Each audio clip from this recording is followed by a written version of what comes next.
Donc ce sont des chroniques qui sont hébergées par un site en ligne tenu par Ulysse Lefebvre. Ulysse Lefebvre, c'est l'ancien rédacteur en chef de Montagne Magazine, voilà, qui un jour a décidé de prendre ses clics et puis son esprit d'aventure et de créer ce site Alpine qui est bien installé maintenant dans le paysage de montagne. Et l'idée, c'était de créer un rendez-vous.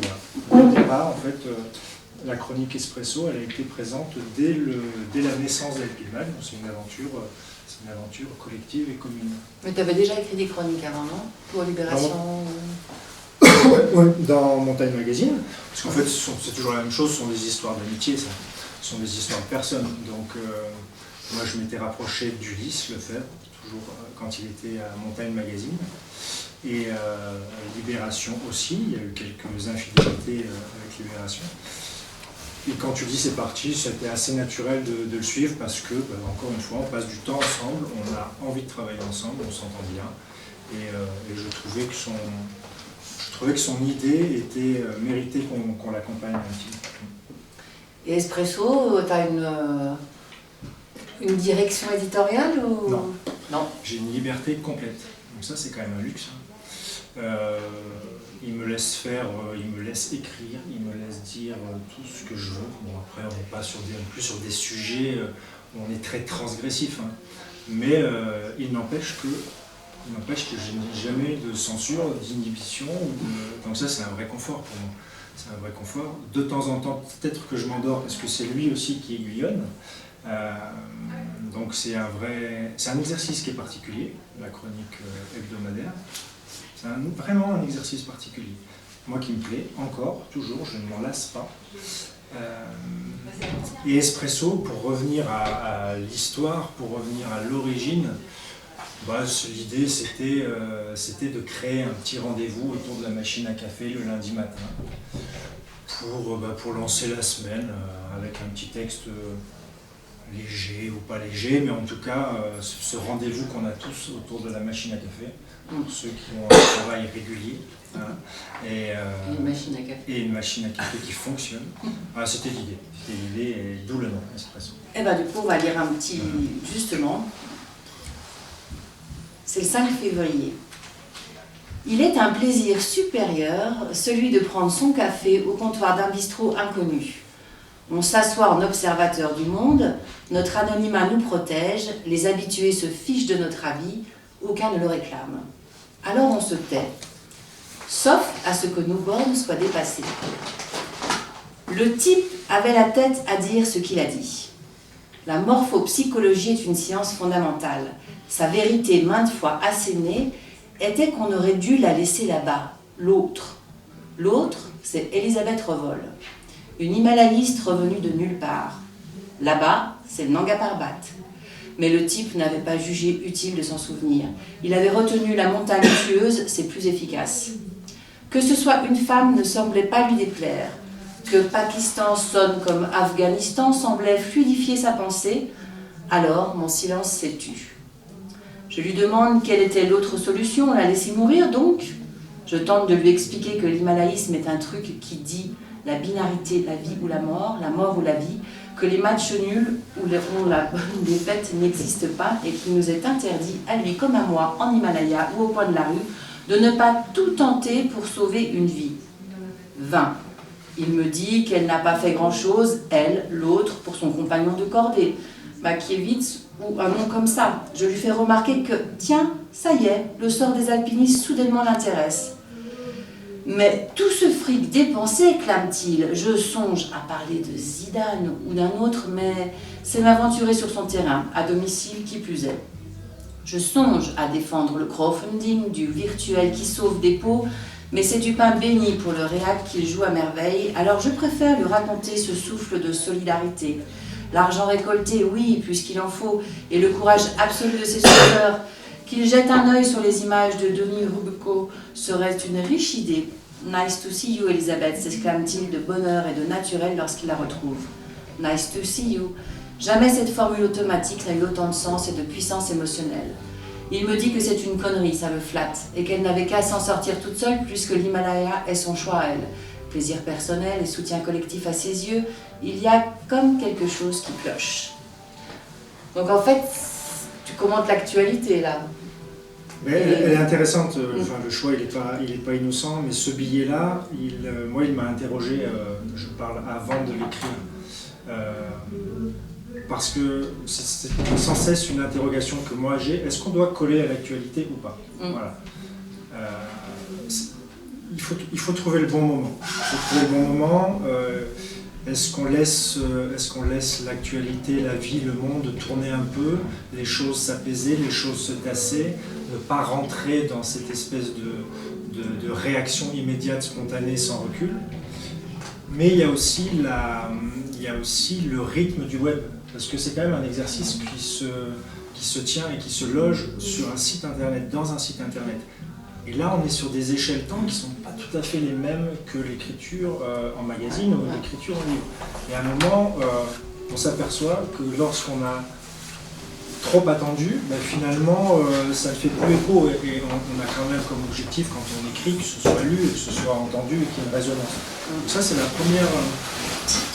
première interrogation. Et la deuxième interrogation, qui était la mienne, je m'en souviens précisément, c'est que on sait, nous, que l'extérieur, les gens qui ne sont pas nécessairement les gens de la montagne, s'intéressent à la montagne lorsqu'il y a un petit peu du sang, des larmes et des orphelins. Et moi, ça ne m'allait pas d'écrire, parce que finalement, j'allais dans ce sens-là. Mais avec le ton qui a été sur ce billet, je voulais justement un petit peu nuancer, relativiser. Mais je me rappelle précisément de ces deux interrogations-là par rapport au délai d'écriture, par rapport à la réactivité d'écriture et à la morbidité qui plaît et que j'essaie de ne pas mettre systématiquement dans les billets de montagne. Alors et après il y a d'autres billets où en fait, moi je me rends compte que tu parles beaucoup en fait de montagne et ta façon mais sous ton humour ou un peu des fois aussi de la critique mais sympathique, pas méchante, mais tu fais passer quand même pas mal de messages en fait. Comme là, sur la sécurité, parce que du coup, là, c'est un peu en lien avec l'enquête aussi. Et ça, c'est toujours sur un ton amoureux. Imaginez une course en montagne. Imaginez une course dont le choix vous a été inspiré par une application bien fichue qui digère toutes les données du moment pour vous offrir une sortie à risque, rien du tout. Zéro, quoi. Imaginez des pointillés virtuels vous guidant en direct sur un itinéraire garanti sans mauvaise surprise. Imaginez un signal sonore vous avertissant que la prise envisagée risque de vous rester dans les mains. Une alerte pour cette corniche prête à céder, puis une autre différente vous suggérant de redescendre car l'orage sera là dans 2h41, 37 secondes. Imaginez une pente instable clignotant en rouge, un nœud mal serré qui vibre, un ancrage que l'on attend vert pour poursuivre. Retour à la maison, 100% garantie. Plus de peut-être, plus de points d'interrogation. Imaginez qui sait, ce futur n'est pas si loin. En voulez-vous de cette idée? Qui perdrait-on? Rien sans doute. Plus la vie en tout cas. La beauté des lieux serait la même. Le partage substituerait la performance ouverte à qui voudrait et cerise la certitude du long terme, l'évidence des projets. Notre marche vers la maîtrise absolue serait satisfaite, les papillons quitteraient notre estomac à tout jamais, bon vol à eux. Sachez-le, nous y perdrions énormément. Disparaîtrait un de nos plus charmants mobiles pour la montagne, cette précieuse incertitude. Gommer la part d'inconnu inhérente à l'alpinisme ou à un autre jeu de là-haut serait comme refuser leurs règles, comme trahir ce qui en fait l'une des essences. Cela ne signifie pas absolument pas que l'incertitude est ce qui fonde notre rapport à la montagne et à ce que l'on y fait dessus. Cela ne fait de nous ni des trompe-la-mort, ni des amalgameurs de danger, du risque et du plaisir en retour. Cela ne veut pas dire qu'à chaque sortie on jette la pièce en l'air et l'on verra bien, mais c'est un degré d'incertitude aussi minime soit-il. La montagne perdrait de sa magie. Elle s'affaiblirait de ce que nous pensons, nous gagnons en force. Nous gagnons en force. L'enjeu, le sel de nos agissements est précisément de réduire ce degré à l'acceptable par nos choix, par nos peurs, par notre furieuse envie de vivre. Et chacun de le réduire à sa mesure et à sa guise. Il est une différence fondamentale entre tout mettre en œuvre pour dompter l'incertain et ne pas l'accepter. Un monde. Dans une seule des deux options, nous restons les acteurs de nos vies. Drôle d'idéal, me direz-vous, qu'il ne nous arrive rien, mais qu'il nous arrive. Alors souhaitons que résiste et que vive l'incertitude, en montagne ou ailleurs, peu importe la source d'essence. Et ça, c'est... Bon, en tout cas, ce sont des questionnements qui existent depuis que la montagne existe et depuis qu'on monte sur les montagnes. Bah oui. Donc moi, je n'invente rien. Après, ce qui m'intéresse, c'est quand on met en miroir, quand on confronte, parce que parfois c'est une vraie confrontation d'idées, nos certitudes, nos regards, nos réflexes de spécialistes. Et moi, je trouve que quand on parle entre nous, entre spécialistes, dans cette espèce d'entre-soi, au bout d'un moment, c'est un petit peu stérile. Voilà. On tourne un petit peu en rond. Et en face, à côté, peu importe, on a aussi ce regard incrédule des profanes vis-à-vis de la montagne. Et encore une fois, sans jugement de valeur, un profane, ça ne veut pas dire qu'ils valent plus ou moins que nous. Mais c'est dans cette confrontation des regards que je trouve que le sel de l'écriture devient intéressant. Voilà. On connaît cette rhétorique de l'essentialité et de l'inutilité. Voilà, ce que certains vont considérer comme complètement inutile, complètement incongru, complètement fou d'aller gravir les montagnes, pour nous, pour certains d'entre nous, c'est un petit peu le nerf de notre vie, quoi, voilà. Et c'est quand on fait discuter ces gens-là, alors moi je les fais discuter par ma plume et puis je les imagine, et c'est pour ça que ce que tu disais tout à l'heure, quand tu as commencé le billet en te disant s'installer dans un bar, prendre un café et humer comme ça un petit peu l'air du temps et l'air du monde, moi j'aime bien ça. J'aime bien ça parce qu'on essaie de se faire un petit peu oublier, et puis il y a toujours, on le sait tous, les philosophies de comptoir, les grands débats de comptoir, moi ça me passionne. C'est-à-dire qu'on se pose là et chacun y va avec ses certitudes, avec son univers, avec son expérience, avec l'incompréhension qu'il a de l'univers de l'autre. Et c'est là-dedans, c'est dans ces oppositions tendres, indulgentes, que j'aime bien m'immiscer. Mais avec humour quand même. Bah, avec un peu de légèreté, parce que pareil, si c'est pour faire un débat moraliste, moralisant, ou didactique ou pédagogique, si c'est pour se positionner en donneur de vérité, ce qui est surtout pas, l'idée c'est justement de poser sur la table toutes les opinions, tous les avis, mais surtout pas de se positionner en professeur de vertu et en donneur de leçons, surtout pas. C'est la ligne rouge. Et alors, il y a d'autres questionnements aussi, c'est par rapport à l'alpinisme et aux gens qui fréquentent la montagne. Avec l'été, vont reprendre les causeries entre alpinistes. Un de nos marronniers est la notion d'engagement. Pas un festival de montagne sans table ronde sur le sujet, comme si cet engagement nous était endémique. Des heures à parler, jambes croisées, sourcils froncés, muscles bandés pour le définir, le mesurer et témoigner, l'avoir approché de près. En vérité, c'est d'exposition et de difficulté dont on parle. Alors, économisons-nous un peu de temps et de salive. L'engagement est impossible à calibrer, puisqu'il est propre à chacun d'entre nous. Il ne se mesure ni en degrés de pente, ni en manogramme de testostérone, ni en rien du tout. Comme toutes ces choses essentielles à nos vies, comme tous ces ressorts de l'intime, il ne se mesure ni ne se juge, il s'éprouve. Il est ce que chacun est prêt à mettre dans la balance de l'action, et chacun y met bien ce qu'il veut, ce qu'il peut, ce qu'il a à gagner ou à perdre, des espoirs aux déconvenus, de l'estime et des autres à celle de soi, de la vie à plus rien. Comparer des engagements serait comme comparer des peurs, des passions ou des bonheurs, ça n'a aucun sens.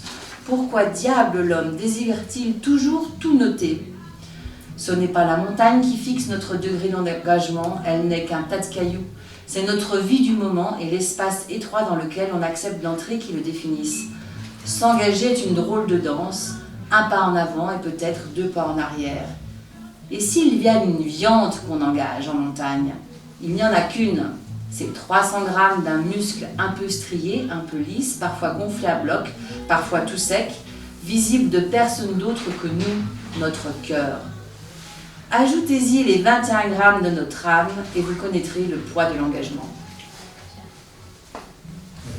C'est bien dit. L'engagement. C'est pas un combat, parce qu'il n'y a pas de combat dans ces univers-là, mais c'est vraiment quelque chose qui me tient à cœur de cette petite suffisance que l'on a parfois, je dis nous, les alpinistes, voilà, au regard de nos agissements en montagne. Voilà, évidemment, il n'y a que nous qui allons nous confronter à la dureté, il n'y a que nous qui faisons preuve de courage, il n'y a que nous qui avons de l'audace. Et on oublie un petit peu que le monde autour, le monde en bas, a ses vraies difficultés, ses vrais engagements, ses vraies expositions pour le coup. Et on a parfois vis-à-vis des alpinistes débutants, des grimpeurs débutants, des skieurs débutants, on a beaucoup de tendresse, on a beaucoup d'accompagnement, on les forme. Mais on a de temps en temps aussi un petit peu ce système de mesure avec communauté, l'altitude, le degré de pente, la difficulté, en fait, voilà, la difficulté. Et il n'y aurait engagement que s'il y a difficulté, mais l'engagement, il se définit individuellement. C'est ce que l'on est prêt à mettre dans l'action, peu importe, et indépendamment et très éloigné de son niveau de pratique. Ça n'a aucun sens de mettre ça, enfin, de mon point de vue, de mettre ça dans la balance. Qui je suis, moi, pour juger du degré d'engagement d'une personne quand il va aller faire la petite bosse qu'il y a derrière la maison chez moi en ski. Je ne sais pas quelle est son histoire, je ne sais pas quel est l'enjeu de cette sortie du jour. Peut-être que dans cette sortie-là, qui paraît débonnaire au regard d'exploits alpinistiques, peut-être que pour lui, c'est la plus belle des réalisations et la plus belle des victoires par rapport à son histoire personnelle. Et il y met dedans peut-être des enjeux largement supérieurs à ce que d'autres vont mettre au moment où ils vont aller en face nord des Grands Jorasses. Voilà. Donc c'est toujours ce souci que j'ai de ramener nos agissements à leur juste valeur, à leur juste mesure et à l'échelle du monde. Voilà. Tu te moques aussi un peu de l'expression des alpinistes qui parlent d'engager la viande, non? Ouais, voilà, mais pareil, à un moment, n'est louable l'activité que si on va se cogner à la mort, n'est respectable la pratique que si vraiment, évidemment que tout ça c'est tout à fait respectable. Et puis, pour aller là, il faut y mettre beaucoup de soi et il faut consacrer une majeure partie de sa vie à ça, et bravo. Mais ne nous permettons pas de juger ce que font les agissements des autres. Surtout pas. Ah non. Et puis après, tu expliques aussi pour les débutants quelles sont les étapes, par quelle étape on passe. Au début de notre découverte de l'univers vertical, on ne sait pas qu'on ne sait pas. La soif d'empiler, l'appétit d'en découdre dévorent tout sur leur chemin, notamment celui du temps consacré à comprendre. On fait comme on le sent, on verra bien, on apprendra sur le tas. Le tas de neige, le tas de glace ou de rocher, peu importe. L'inconscience de notre incompétence peut nous tuer, mais on s'en bat l'œil. Cette idée ne nous effleure même pas. Si elle ne le fait pas, alors notre intuition des débuts, c'est appelée la chance. Le sort est indulgent avec les passions naissantes.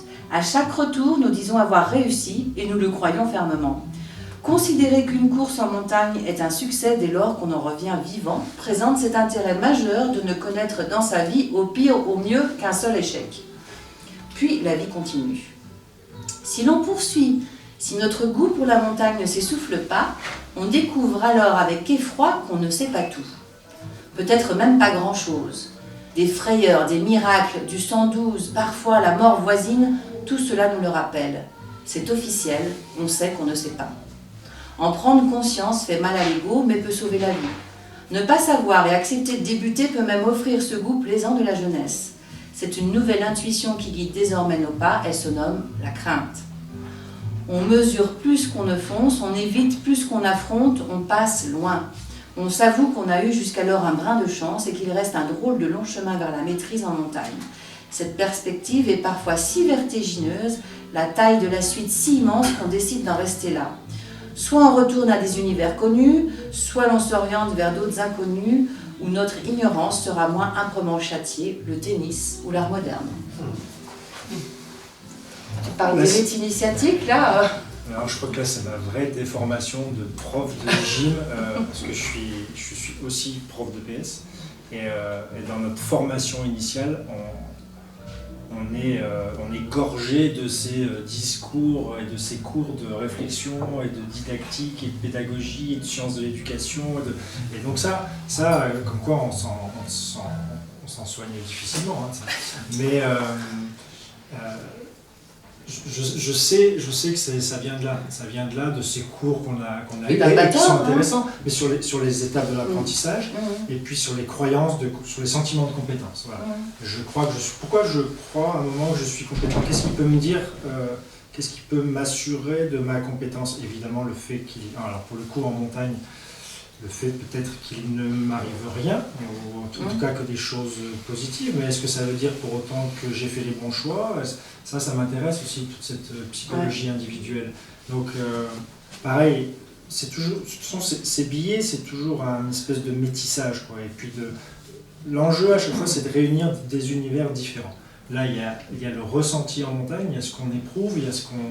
Et finalement, ça nous paraît très loin de pouvoir être expliqué théoriquement. Voilà.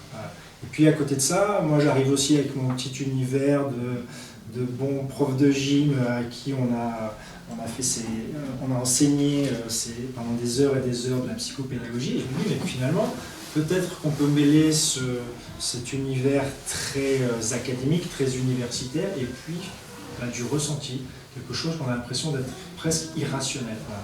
Et là, pareil, une fois que tu mélanges ça, tu mets ça dans la machine à mixer, ça peut éventuellement donner un billet intéressant, je sais pas, mais en tout cas, moi qui me plaît d'écrire. Voilà. Ouais.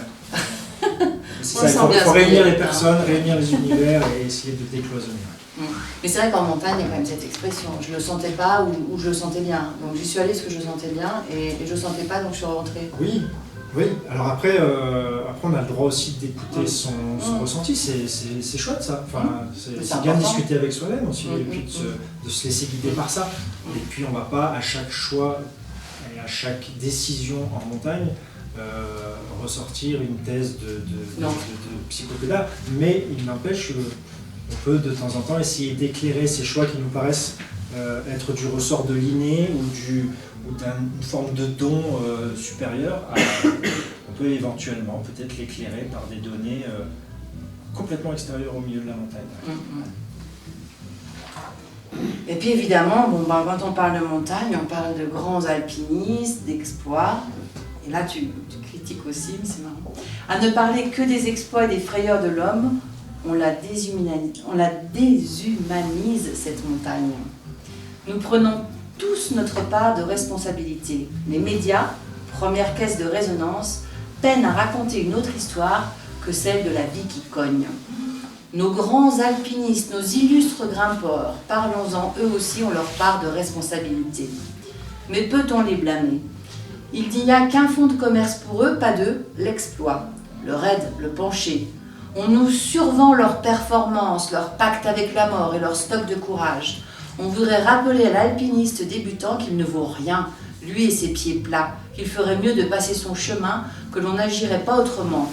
Alors oui, le rêve se vend, paraît-il, et il inspire, mais veillons à rappeler que la montagne est ouverte aussi aux gens normaux et que la verticalité commence toujours au bas de l'échelle.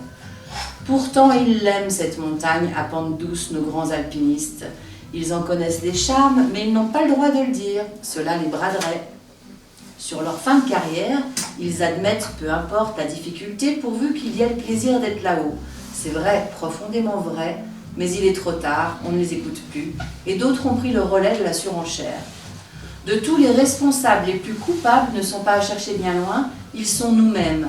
Pas un compte-rendu de course, pas un bout de blog, pas un post Facebook sans placer en tête de gondole l'image la plus raide, la vidéo la plus fuyante, celles qui convaincront les « waouh », les bouches bées et les pouces levés.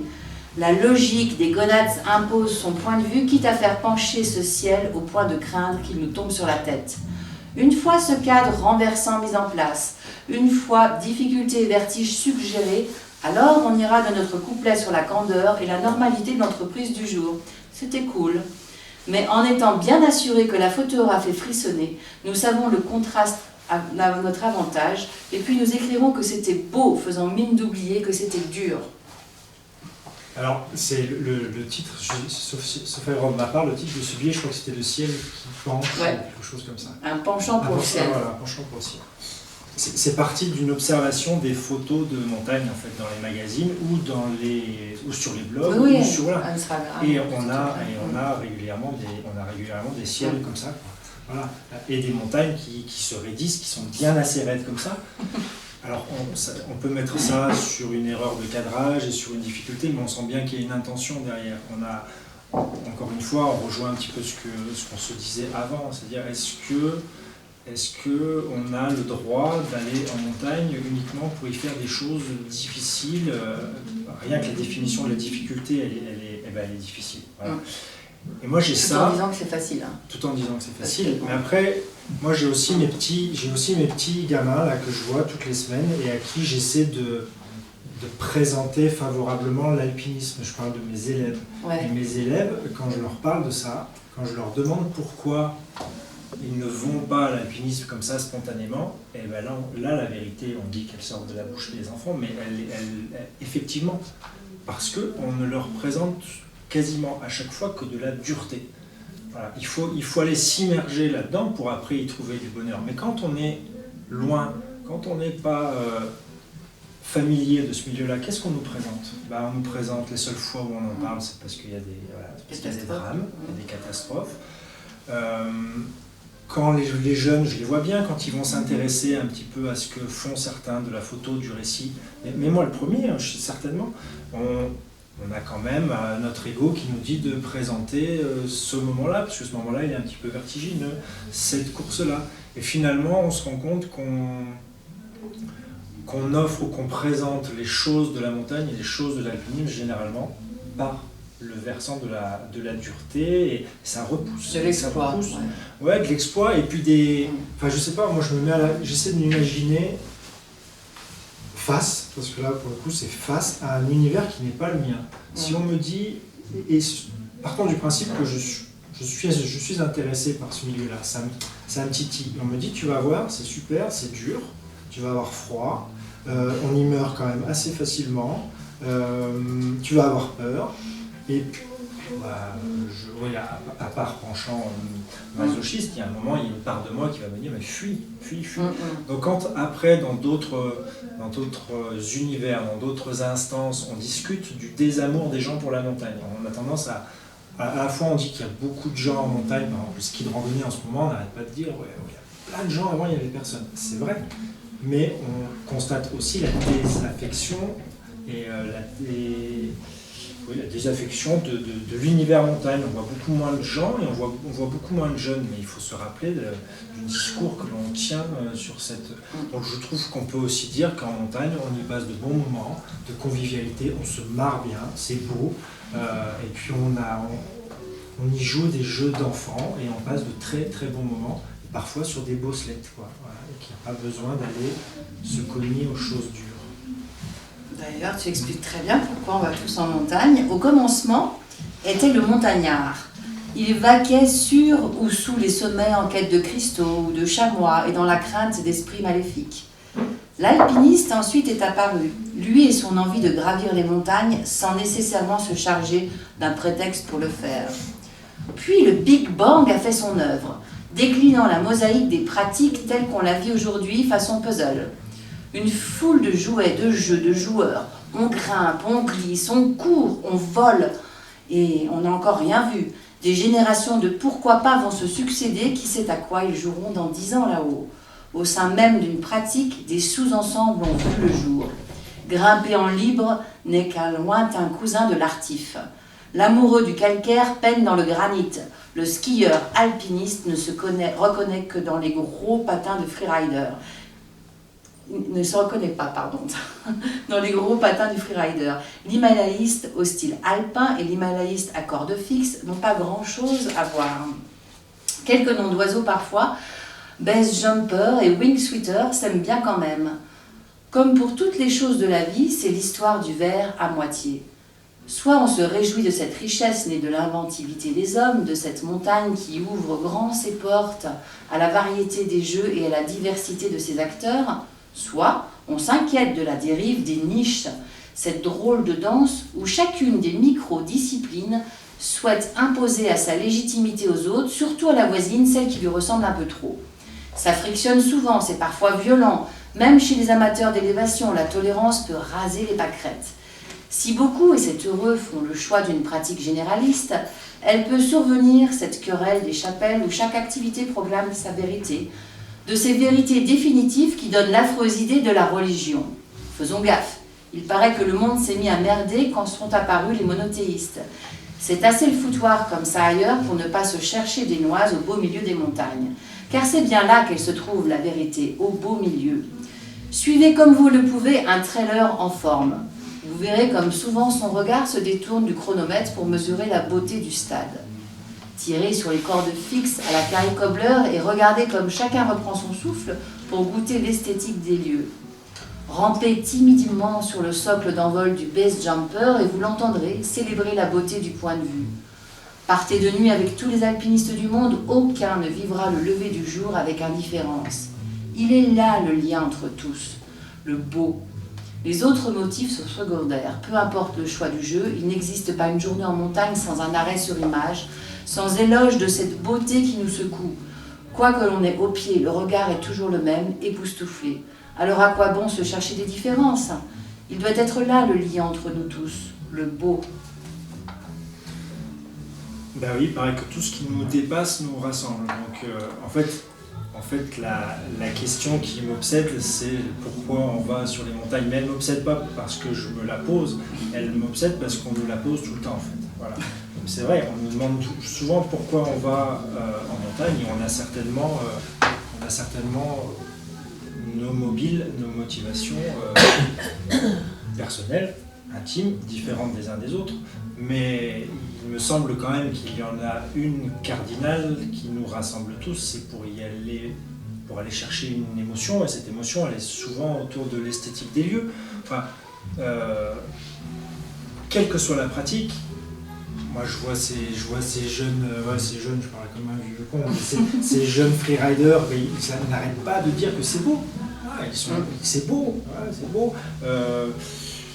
Quelle que soit la pratique, quelle que soit la discipline, quelle que soit la spécificité, quelles que soient les différences qui pourraient être apparentes, finalement on y va quand même tous pour trouver cette émotion et pour cette rencontre esthétique du beau de la montagne. Enfin, sinon je vois pas pourquoi on irait. Et c'est ce qui nous rassemble. Donc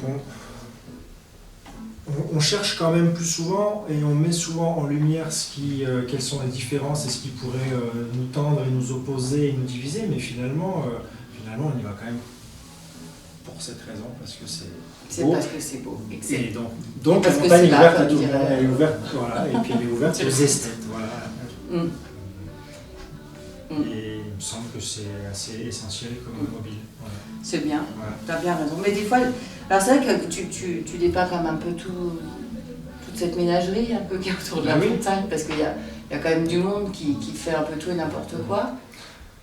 Bah, je sais pas s'ils font n'importe quoi en fait. Je crois que chacun invente un peu sa pratique et puis tant mieux. Mieux. À partir du moment où cette pratique elle ne dégrade pas l'élément, ou ne dégrade pas trop l'élément, et où il y a une forme de tolérance par rapport à ce que font les autres sur ces montagnes, bah, finalement de réinventer les pratiques, enfin de tout temps on a réinventé les pratiques, et puis il y a certainement des gesticulations et des activités en montagne qu'on n'imagine même pas encore, et tant mieux. Si ce serait triste d'y aller tous pour la même chose, est-ce que ce serait triste d'y faire tous la même chose? Il y en a quand même que t'égratignes un peu. Mais ça alors après il y en a peut-être qui sont là je fais celui qui je joue la tolérance, mais non mais ça c'était drôle. Un outil symbolise la domination culturelle du trail sur l'alpinisme, le t-shirt finisher. Le type qui a inventé ce parement est un pur génie. Un Zuckerberg de la VO2 Max, de ces objets indispensables hier, indispensables aujourd'hui. C'est sans doute cet esprit brillant qui a eu aussi la riche idée des courses open, celle où mon oncle Marcel est sur la même ligne de départ que Kilian Jornet, à la même heure du grand art. Le t-shirt finisher fait le moine, le Graal individuel, le liant communautaire, le signe extérieur de réussite, le tout pour 0,70 $ de l'heure bangladaise. Qui dit mieux? La machine à laver le torpillera en 6 mois, c'est reparti mon rêve en kiki. La visibilité est la clé de notre époque. L'invisible est immédiatement suspecté de fourberie. Prenez la terrasse bondée d'un restaurant chamonniard un joli soir d'été. 2 personnes s'y installent séparément. L'une porte un t-shirt finisseur CCC Finisher.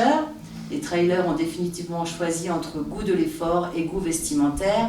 Se rendre ainsi vêtus au restaurant constitue leur standard de raffinement, les plus élégants y associant manchons et claquettes. Les grimpeurs suivent le chemin inverse. Chemises et jeans sont à la mode dans les parois.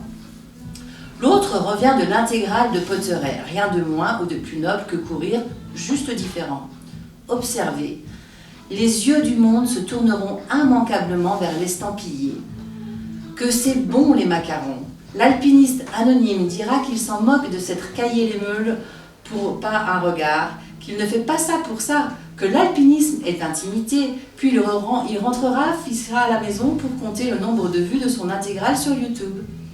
Ronchon, et quoi qu'on en dise, un peu jaloux de ces trailers illuminés, qui jamais ne meurent. Au lieu de crier à l'injustice, les alpinistes secouons-nous le sirocco et innovons. S'il le faut, inspirons-nous de nos lointains cousins depuis le temps qu'on vous le dit, des t-shirts sommiteurs. La voici la martingale. Mais que fait l'UIAA?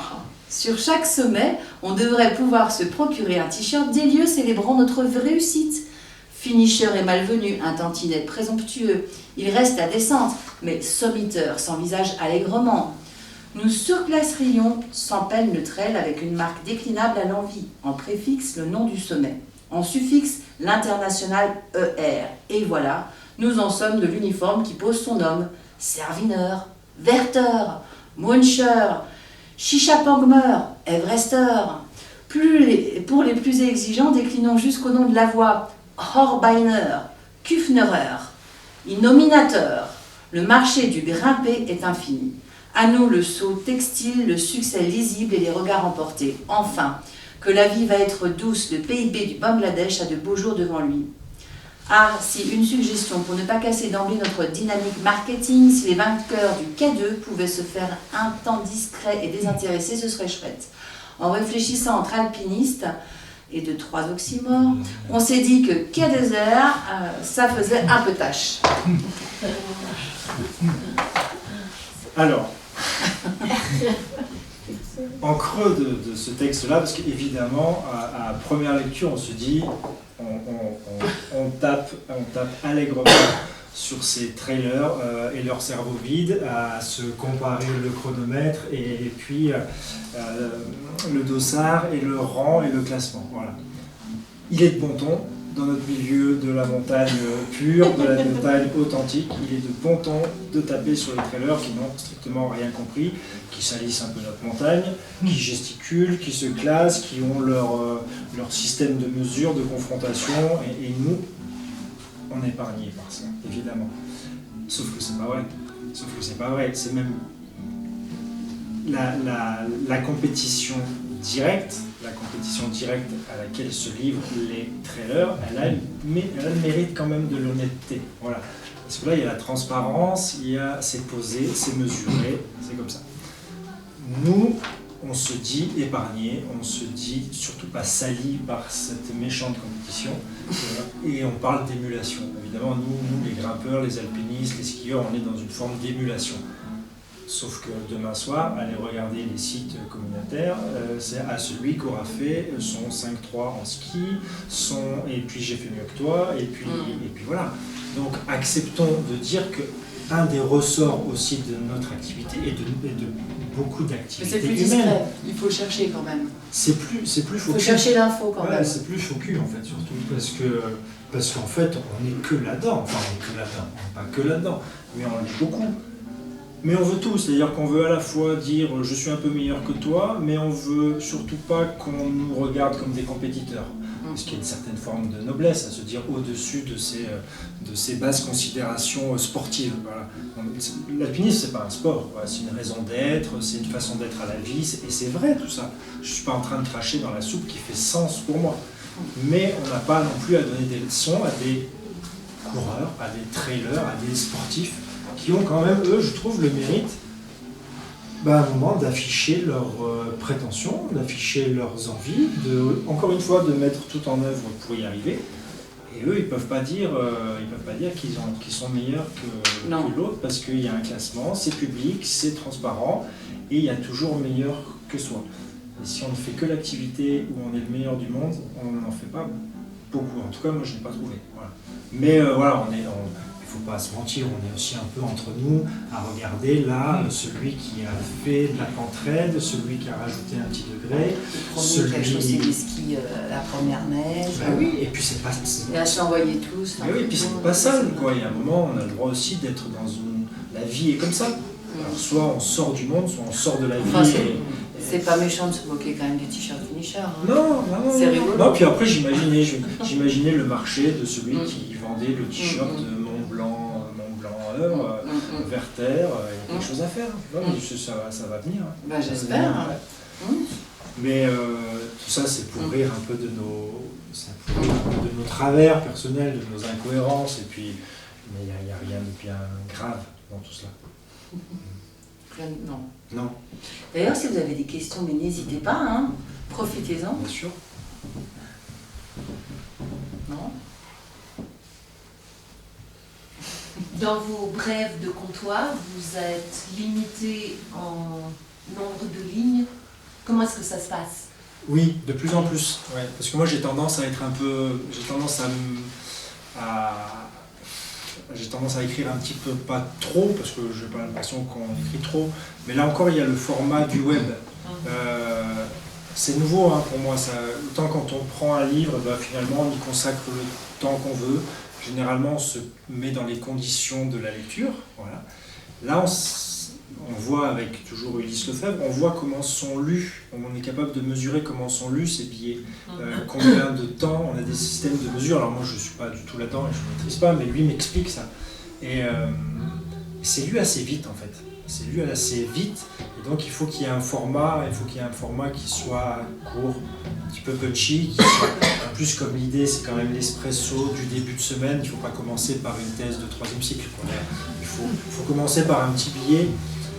Après mon problème que je suis en train de résoudre, je travaille beaucoup là-dessus, c'est que comme le ton de mes billets c'est quand même un moment de mettre un peu les pieds dans le plat, et puis d'attiser un débat. Voilà, discutons et provoquons la conversation.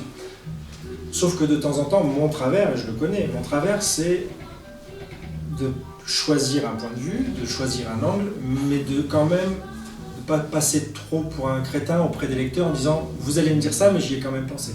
Vous allez me dire ça, mais j'y ai quand même pensé. Alors vous allez me dire ça. » Et à la fin, je finis par une espèce d'algorithme rédactionnel qui est moins digeste. Il faut accepter à un moment de passer pour quelqu'un qui n'a pas tout vu. Et puis on provoque la conversation. Et c'est ce qui fait qu'aujourd'hui, les billets se réduisent un petit peu en nombre de signes, parce que c'est ça l'unité de mesure. Voilà. Mais on ne peut pas à la fois vouloir un petit peu susciter la discussion et déjà mettre tout à plat et mettre sur le billet l'ensemble des arguments qui vont être développés derrière. Après, en fait, il faut que j'accepte que la conversation, elle s'opère sans moi. Voilà. Mais c'est un exercice qui est particulier. Mais c'est sûr que... Et puis, alors, pareil, ici, on est dans la maison du livre, donc c'est pas toujours le support qui est le nôtre. Mais les gens lisent beaucoup en fait les billets des sites comme ça sur leur smartphone. Et il ne faut pas que ça dure 3 plombes en fait.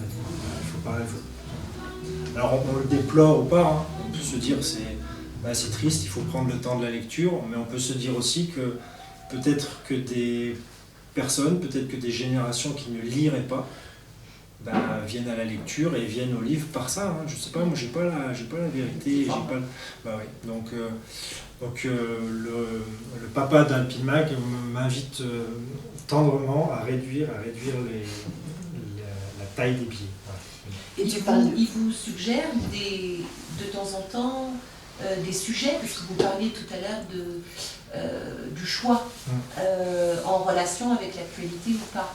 Est-ce qu'il induit Non. ou non? En tout cas, s'il le fait, il le fait habilement. Voilà. Et peut-être que de temps en temps, au travers d'une discussion, il dit ça va peut-être l'intéresser, le petit gars. Mais je n'ai pas l'impression. Je n'ai pas l'impression. Je ne lui ai jamais fait part d'une panne d'inspiration et de sujet, parce que je pourrais aussi, je pourrais très bien dire, tiens là je suis un peu sec, qu'est-ce qui se passe en ce moment, de quoi. Mais non, il ne me suggère rien, il ne m'impose rien, c'est un espace de liberté, pourvu que ça dure. Et pourquoi 52? Parce que ça fait 1 an. D'accord. Voilà. 52 semaines, parce que c'est une chronique hebdomadaire.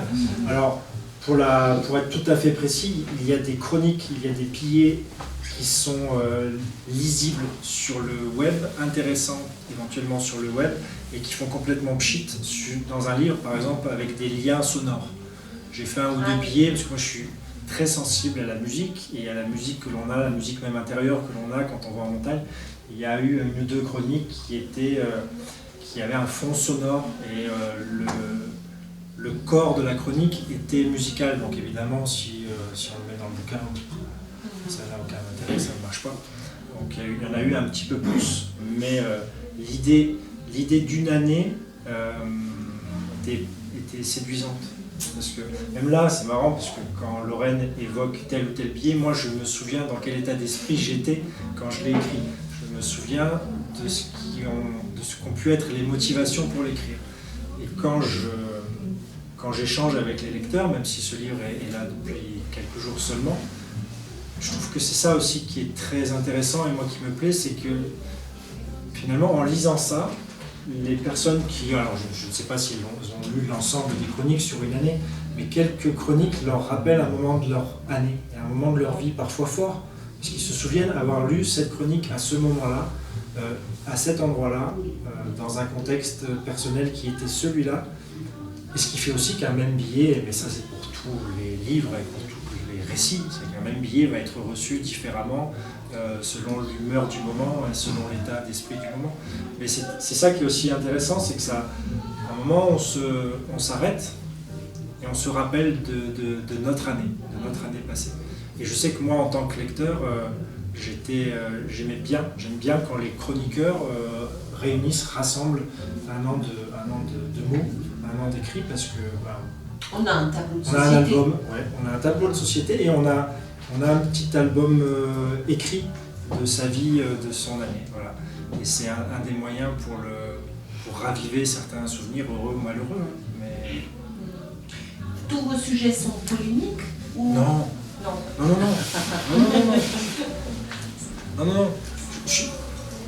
Là aussi, je ne dis pas que c'était pas polémique. Non, c'est juste l'idée permanente, c'est de provoquer, c'est de déclencher une conversation. Voilà. C'est ça qui est intéressant.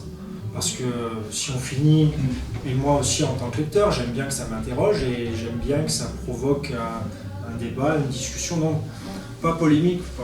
Puis je vois bien aussi dans d'autres univers de réalisation que sont les miens. Donc là, je travaille beaucoup avec les jeunes, moi. Je vois bien aussi que quand on dénonce, quand on cogne, ça ne fonctionne pas tellement bien, en fait. Voilà. Ce qui fonctionne, c'est de célébrer ce qui marche. Voilà. Donc, à chaque fois, j'essaie, alors non pas à chaque fois, parce que je veux pas que ce soit justement, je veux pas que l'exercice soit répétitif et je veux pas toujours tomber dans le même mécanisme d'écriture.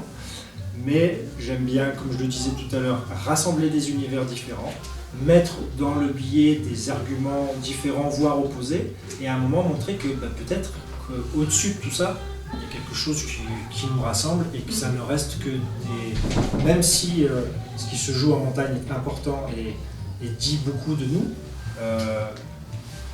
ça reste discutable. Voilà. Les échanges que vous avez avec vos lecteurs, c'est au travers du livre qui vient d'être publié ou vous les avez aussi eus semaine après semaine au travers du site? Et ben, Oui, il y a beaucoup de retours, et c'est là, on voit ce qu'offre le canal, le support internet. En fait. Voilà. C'est une petite frustration hein, pour nous, auteurs, écrivains, c'est finalement, on n'a pas tant que ça des retours sur ce qu'on fait. À l'occasion de moments comme ça, oui, au hasard d'un festival, d'une rencontre, d'une discussion comme ça, on nous dit ce que l'on a pensé. Là, on a des retours immédiats. Et je ne dis pas que c'est addictif, surtout pas, mais c'est intéressant. C'est intéressant parce que, alors, là encore une fois, on peut déplorer l'anonymat parce que c'est sûr que quand je reçois un retour de Kako 72-26, ça ne me dit rien. Mais il n'empêche que quelque chose est dit. Voilà. Mais comment vous les qualifiez ces retours? Parce que la quantité finalement elle est pas très intéressante, parce que j'imagine qu'il y a beaucoup de déchets dans les retours. Mais d'un point de vue de la qualité, comment vous le percevez? Et puis est-ce que vous voyez une différence de qualité d'un billet par rapport à l'autre en fonction du sujet? Dans la qualité du retour qu'on vous donne. Ben, la première chose, c'est que très souvent, quand même, ceux et celles qui témoignent ont été conquis. C'est pas, contrairement à ce que l'on peut penser, on pourrait penser encore une fois que l'anonymat du web et puis cette forme de distance pourrait libérer des paroles négatives, des critiques mais pas tellement que ça, pas tellement en fait. On est plus sur la poursuite de la conversation. Voilà, il y a des vraies discussions qui s'installent, et moi que je suis par contre là pas tellement. Le plus souvent quand même, et il faut faire attention, parce que ça peut là aussi pour le coup devenir en tout cas réducteur, parce qu'on peut avoir l'impression qu'à chaque fois ça ne fait que marcher et ça ne fait que plaire, mais j'ai plus l'impression que ce sont les lecteurs intéressés, éventuellement conquis, d'accord ou pas d'accord, mais qui témoignent. Voilà. Mais c'est une vraie, alors pas une vertu, mais c'est une vraie possibilité de ce méchant web, hein. C'est-à-dire que si on l'utilise à peu près intelligemment, on a des discussions qui s'installent et on a des retours assez immédiats et qui peuvent qui ne vont pas modifier la façon d'écrire, mais en tout cas, ça me permet d'évaluer, de percevoir que l'objectif il est atteint, c'est que ça enclenche une discussion. Voilà. Mais beaucoup plus que sur les écrits papier finalement. On n'a pas tellement à l'occasion d'avoir des retours sur ce que l'on fait. Non, ça c'est intéressant. Après, c'est aussi manier avec avec sagesse et avec mesure, parce qu'on est là encore, tout à l'heure je parlais de l'entre-soi, mais là on est entre lecteurs du même média, du même site, donc petit à petit il y a une espèce de petite famille qui se crée, et c'est bien, et qui est de plus en plus nombreuse, mais il ne faut pas non plus qu'on tombe, pas être dupe. Enfin, on se dit tous qu'on est formidable, et puis voilà, mais c'est pas pareil, il faut aller au-delà de ça. Mais ce qui est vraiment intéressant, oui, c'est la possibilité de retour assez immédiat dans la journée sur le billet. Il faut faire attention à ce que ça ne modifie pas non plus la façon d'écrire, et que, pour répondre aussi à votre question, de voir que certains billets, certaines thématiques, certaines façons d'écrire plaisent plus que d'autres. Il ne faut pas tomber non plus dans cette dépendance à ça, il ne faut pas écrire que pour être efficace. Voilà. Surtout pas écrire pour être efficace, et écrire, alors oui, ici, pour être un petit peu, pour que ça plaise, évidemment, on n'écrit pas pour... Il faut faire attention aussi... Écrire pour être lu. Oui, évidemment. Il faut faire attention à ce que ces retours, ces évaluations ne forgent pas à l'excès la façon d'écrire le billet suivant et ne pas tomber dans cet excès-là. Est-ce que vous écrivez autre chose quelque part pour prendre des vacances, enfin justement pour ne pas tomber toujours dans le même système d'écriture? Est-ce que vous avez écrit des romans ou je m'y essaye, oui. Alors après, il y a plusieurs éléments qui peuvent lasser. Il y a le sujet, donc la montagne. C'est pour ça que très vite dans l'écriture de ces billets, j'essaie de sortir de la montagne. Voilà. J'essaie de mettre un petit peu d'ouverture, de distance, et de tisser des liens, des passerelles entre la montagne et ce qu'on pourrait appeler la vraie vie, même si ici se joue la vraie vie. Donc ça, c'est la première forme de lutte et de remède contre la lassitude à l'écriture. Le sujet, le cadre, La deuxième, c'est évidemment la tonalité de l'écriture. Moi, les premiers livres que j'ai écrits, j'étais beaucoup sur l'humour, l'autodérision. Et pareil, après, on devient un petit peu la caricature de soi-même, on se lasse soi-même, donc on devine qu'on va lasser évidemment les lecteurs. J'ai la prétention de dire que si on se prétend justement auteur, écrivain, peu importe le mot, à un moment on doit être capable de savoir un petit peu tout écrire. Évidemment, on a des portes d'entrée préférentielles, évidemment, on a des goûts, on a des appétits pour certains exercices plus que d'autres. Mais il n'empêche que moi, je fais le lien avec le statut, le métier, le talent d'acteur. Un acteur qui va me bluffer, il est capable de tout jouer et il ne va surtout pas s'enfermer dans un registre. Donc ça, c'est la deuxième solution pour être un petit peu, pour varier l'écriture. Voilà. Et puis la troisième, c'est ce que vous dites, c'est de changer le format, changer le... Donc, parle de nous ce que tes autres livres. Il y a eu par exemple, là, très récemment, est sortie une biographie. La biographie de François Damiano aux éditions Guérin. Là, ça a été pour le coup un exercice complètement différent. Mais on fera une soirée le 2 mars. Hein. Oui, voilà, il y aura une soirée. C'est un exercice qui est vraiment différent où pour le coup, il faut aussi que justement la volonté d'écrire et de bien écrire, parce qu'on a quand même cette espèce de petite prétention et coquetterie, ne prenne pas le pas sur la vie du sujet. Voilà. Ça a été... il faut se désintéresser de soi-même. Parce que là, on joue les gens calmes message, mais on est quand même sacrément saturé d'ego aussi à écrire, hein, parce que il faut... Voilà. Donc là, ça a été un bel exercice où il faut accepter de se mettre un petit peu en retrait et de mettre la lumière sur le sujet qui est toujours là, bien vivant. Et ça a été un exercice intéressant dans la variation de l'écriture, mais aussi dans l'acceptation qu'on a de la place que l'on occupe dans le livre et dans l'accompagnement du livre après. Voilà. Et oui, après, le roman, ou en tout cas la fiction, j'aimerais m'y plonger. Pour l'instant, est-ce que c'est par facilité? Mais je pense que c'est plus par appétit et par ce que j'aime lire. Pour l'instant, j'aime bien cet exercice des petits billets, des petites chroniques. J'aime bien quand on me dit, ton livre, je le pose là, j'en lis quelques pages, je le picore et puis je le reprends. J'aime bien cette idée-là. J'aime bien l'idée d'un livre qui accompagne comme ça, un petit peu en goutte à goutte, la vie des gens. Mais je suis peut-être en train de me rassurer parce que je ne sais pas faire autre chose, mais je vais essayer. Mais... Tu es toujours enseignant, là, en ce moment. Oui. Ouais, parce qu'il faut quand même cumuler les deux postes, quoi. Ouais, tu as raison. Surtout quand tu as une chronique par semaine à faire, c'est quand même pas évident. Tu as raison, mais c'est très sain. Voilà, c'est très simple, parce que pareil, quand on écrit des livres, quand on est dans ce milieu de la littérature de montagne, des festivals, des choses comme ça, qu'on les enchaîne, que les gens viennent nous dire que c'est pas trop mal ce qu'on fait, on peut à un moment avoir une petite fracture de l'ego, quoi.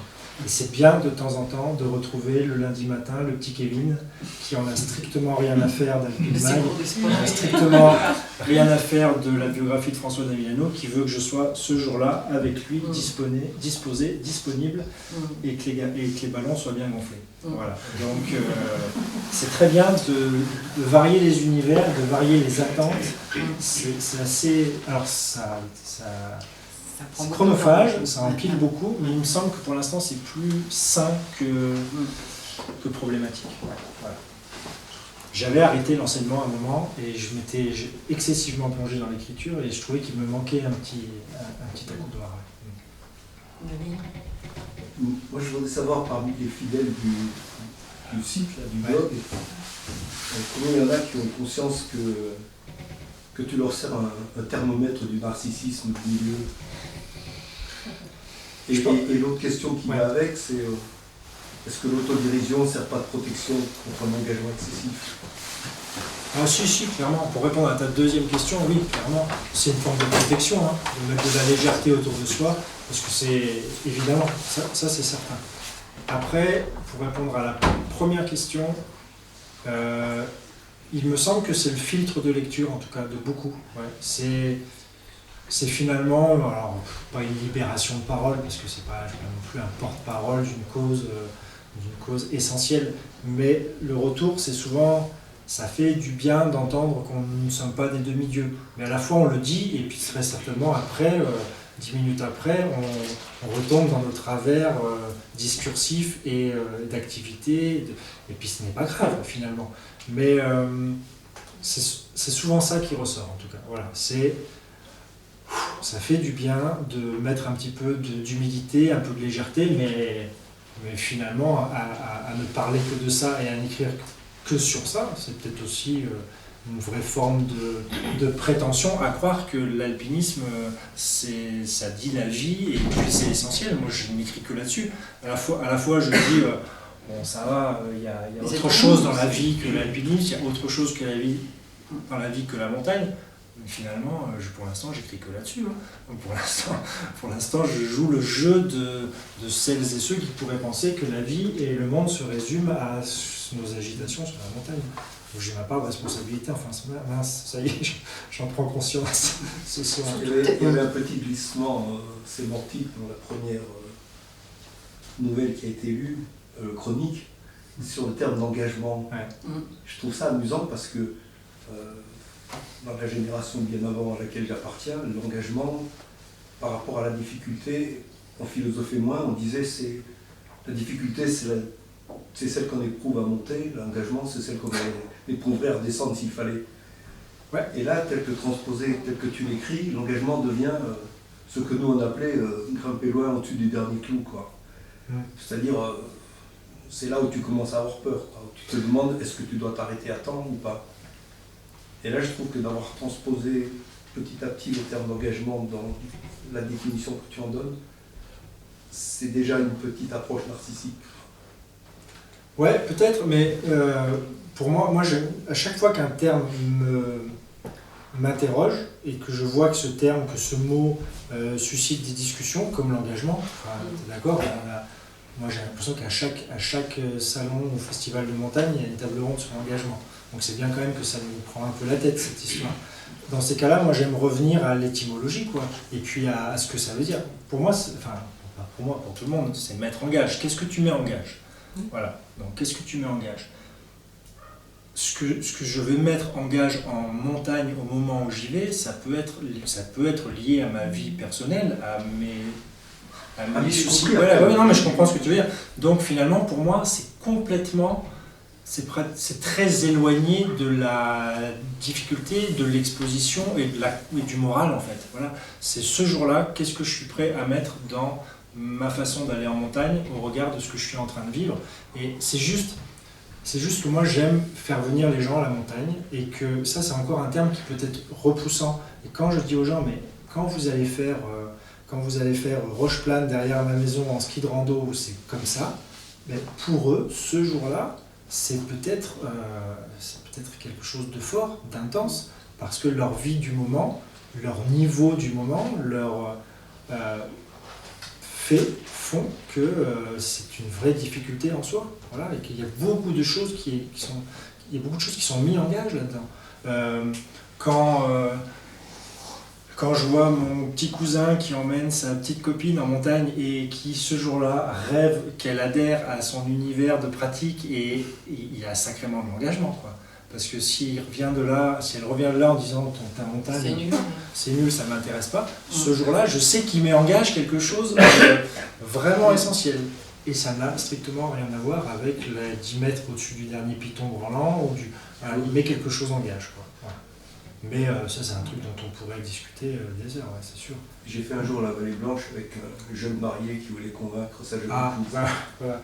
Je sais pas, ça n'a pas marché. Oh là. Il y a deux notions d'engagement. Il y a l'engagement pour soi et puis il y a l'engagement quand on guide, quand on emmène. Et à ce moment-là, il n'est pas du tout le même. Non. Enfin, moi j'ai entendu dire, est-ce que tu as fait de grandes courses ? Et puis, c'est pas moi qui forcément ai répondu ça, mais j'aurais pu. Mais d'autres aussi sont rentrés dans la conversation en disant, elle est où la grande course ? Elle est adaptée au niveau de chacun. Moi, il y a quelque chose sur... Juste pour revenir à ça, dans la biographie de François, d'Amilano, dans les Ouais. nombreuses discussions que l'on a eues, et Dieu sait qu'il pèse ses mots et que chaque mot est ciselé et choisi à bon escient, il me dit bien que les plus hauts degrés d'engagement qu'il a connus en montagne, ça n'a pas été dans ces solos spectaculaires effrayants pour nous, ça a été dans ces moments où il a mis sur sa corde des personnes dans des choses et dans des réalisations en montagne qui paraissent peut-être moins difficiles, Prestigieux. voilà, objectivement difficiles, mais il y avait tellement de choses qui se jouaient à ce moment-là, et là l'engagement voisine la notion de responsabilité aussi. Voilà. Mais oui, il y a plusieurs déclinaisons sémantiques à la notion d'engagement. Et je t'ai coupé, pardon. Non, pas du tout. Moi, je voulais revenir sur la notion de beau. Tu disais que c'était une des motivations, voire la motivation, qui nous amenait à faire de la montagne. Alors, la notion de beau, moi, c'est-à-dire il y a une espèce de personnification, en tout cas de transposition, où on dit, voilà, la montagne est sévère, la montagne est dure, bon, elle est ce qu'elle est. Par contre, c'est toute une projection de nous, de nos sentiments, de nos affects, et puis des peurs ou des sentiments de félicité. Ça, c'était... Moi, ce que j'y vois aussi, alors c'est peut-être aussi parce que qu'on accompagne ou qu'on guide, peu importe, je ne mets pas à ce moment-là de plus, de moins, c'est aussi pour soit on est passeur, et du coup on emmène quelqu'un dans un autre monde et on lui en donne les clés, soit aussi parce que moi j'ai entendu quelqu'un, veux-tu échanger une des journées de ma vie contre une de tes journées? Et j'ai dit non merci. Voilà, c'est cette différence qui fait que quand on partage en montagne, il y a le fait que c'est quand même pas la vie de tous les jours, c'est pas la vie de la ville, c'est pas la vie d'un... Alors tout le monde prend des risques. Il y a des gens qui prennent des risques financiers, il y a des gens qui prennent le métro tous les matins. Chacun a sa vie et sa prise de risque. Mais on est quand même hors cadre. Ou dans un cadre différent. Oui, dans un cadre différent, ça je l'entends, mais j'estime moi que j'ai eu la chance, et j'ai la chance d'évoluer dans d'autres univers que le seul univers montagne. Et dans mes différentes expériences de vie, j'ai été amené à côtoyer des gens en vraie difficulté, hors des montagnes, loin des montagnes, socialement, physiquement, en grande difficulté. J'ai vu dans ces univers-là, j'ai vu de l'entraide magnifique, j'ai vu du partage magnifique, larmoyant, j'ai vu des esprits de cordée, j'ai vu simplement, je veux simplement dire que ce que l'on vit en montagne, évidemment, c'est autre, c'est magnifique. Ça donne du sens à nos vies, et moi j'essaie d'y aller toutes les semaines pour ça, parce que c'est une source de sens pour moi. Je dis simplement qu'il ne faut pas avoir la prétention de penser et de dire que ces choses-là ne se vivent qu'en montagne. Voilà. Ces entraides, je les ai vues dans des rues, au bas d'immeubles, et c'était beau à voir aussi. Donc c'est un autre cadre. Voilà, c'est un autre cadre. Je ne sais pas si on est hors cadre, mais on vit simplement des choses de la vie dans un autre cadre. Mais ces relations entre les hommes avec un grand H, elles se jouent aussi ailleurs. Et c'est pour ça que moi j'essaie vraiment de peser chaque mot que j'utilise dès que je parle des choses de la montagne. Parce que résonne toujours en moi ce que j'ai vu, ce que j'ai éprouvé, ce que j'ai connu avec d'autres personnes que j'ai vraiment vues en difficulté. Donc c'est pour cela, notamment, qu'il y a un vocabulaire que je ne me permets pas d'utiliser, moi, dans mes pratiques de la montagne. Le mot courage, je n'arrive pas à l'utiliser. Je n'arrive pas à l'utiliser, c'est tout. Parce que ce que je vais chercher en montagne, et ce que nous allons chercher en montagne, de difficultés, de moments de souffrance, de vraies épreuves, nous les choisissons. Enfin, voilà. Donc, quand je ne me permets pas d'utiliser le mot courage quand j'ai en moi le souvenir de ces personnes qui avaient qui se cognaient à la vie et qui n'avaient pas choisi.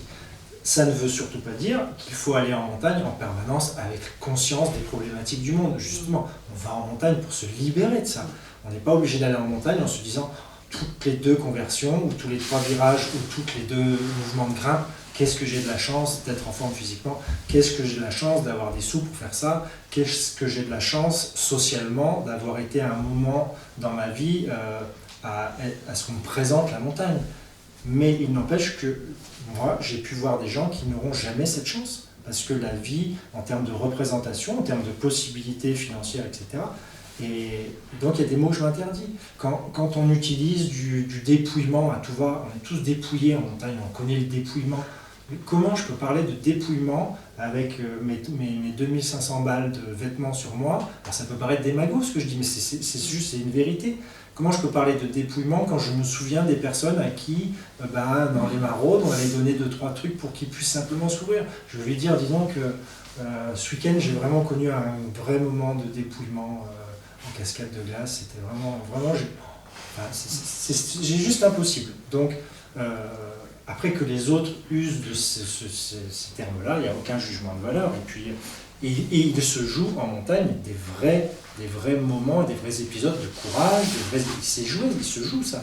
Et c'est simplement qu'il faut toujours remettre en perspective avec ce qui se passe ailleurs, quoi. Voilà. Ça ne veut surtout pas dire...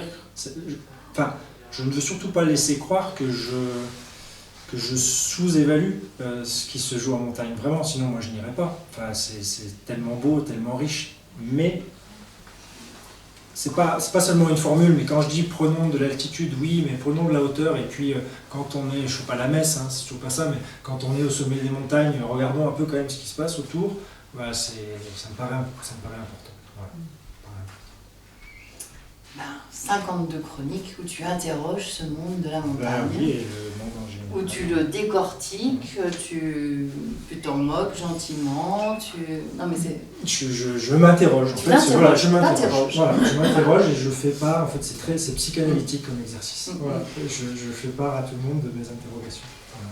Mais vous encadrez auprès des jeunes, oui. Et comment vous voyez l'évolution?